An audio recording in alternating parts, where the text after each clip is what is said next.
प्रणय महिलाओं को घरों में बंद करने की बात या उनके कामकाज को कम करने की बात जमायत इस्लामी करने लगी थी। मोहम्मद यूनुस और जमायत इस्लामी दोनों बहुत तेजी से यह कह रहे थे या इशारा कर रहे थे कि एक इस्लामिक बांग्लादेश बनने वाला था।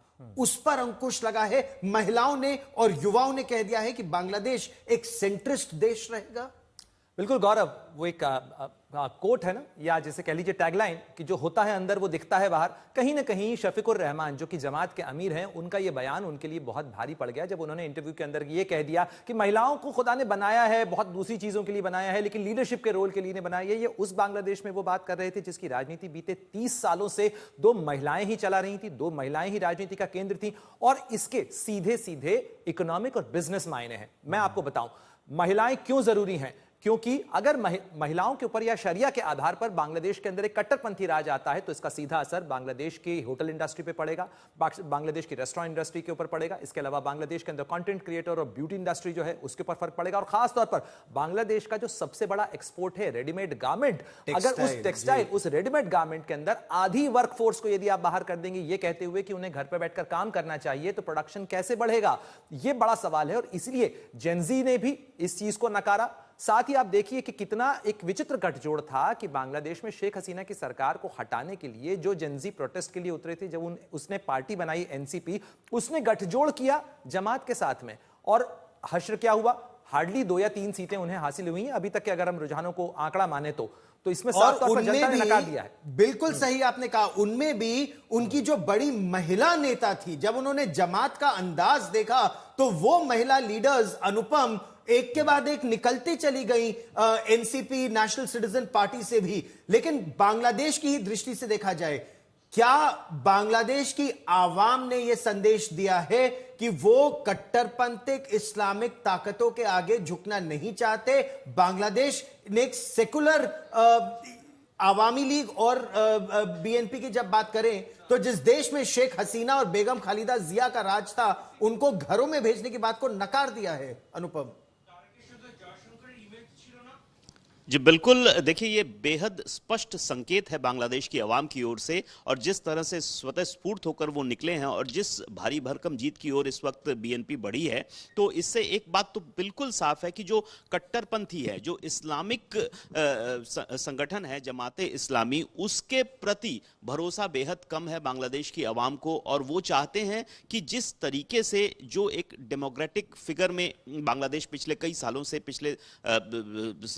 से चला आ रहा है, उससे बहुत इतर न जाए।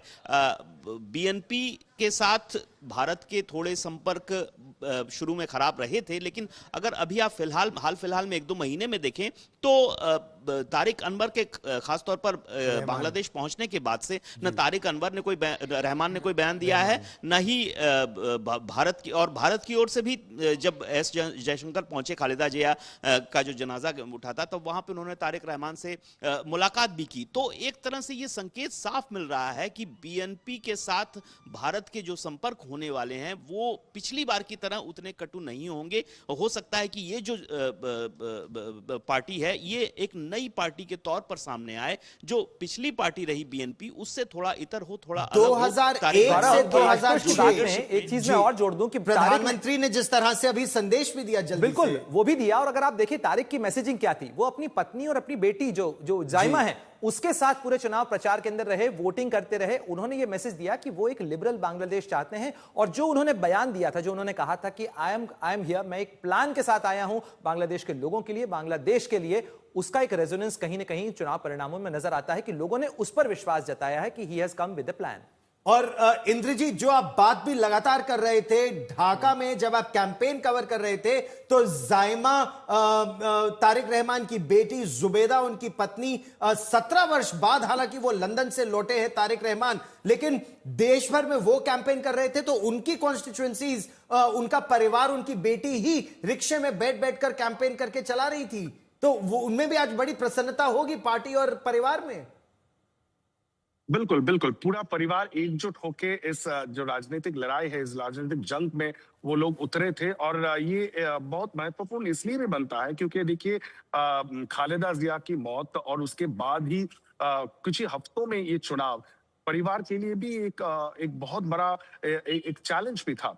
और 17 साल के एग्जाइल के बाद तारिक रहमान बांग्लादेश पहुंचे और पहुंचने के बाद ही उनको कमान संभालना पड़ा इस पूरी पार्टी की, इस पूरे चुनावी प्रक्रिया की। तो ये उनके लिए ये जो अचीवमेंट है ये बहुत महत्वपूर्ण है, बहुत सिग्निफिकेंट है बांग्लादेश की राजनीति के लिए। और कहीं ना कहीं हम इसको एक ट्रांजिशन में मान सकते हैं, क्योंकि पहले जब चुनाव होता था पिछले कुछ दशकों में, ये एक बाइपोलर जो राजनीति थी, दो महिला नेत्रियों के बीच में, जहां एक और शेख हसीना थी, वहां दूसरी ओर खालिदा जिया। अब देखिए दोनों ही जो इतने बड़े महिला लीडर्स हैं, उनके एब्सेंस में ये चुनाव हुआ है।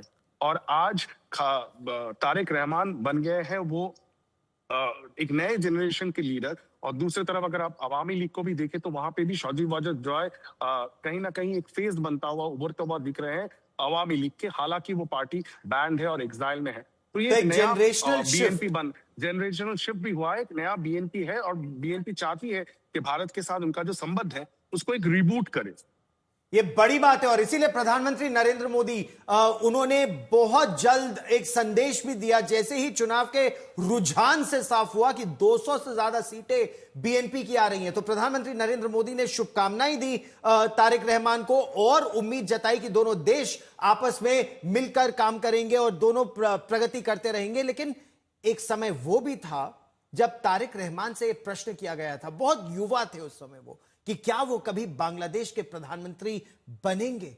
तब उन्होंने क्या कहा था, हालांकि ये बंगला में इंटरव्यू है, हम आपको वो भी दिखाते हैं कि उनके सपने बांग्लादेश के लिए क्या थे। सोचिए 20 साल बाद बीएनपी सत्ता में आई है, 2001 से 2006 में सत्ता में थी और फिर लगातार 15-17 साल के लिए शेख हसीना का राज था और अब तारिक रहमान एक बार फिर आए हैं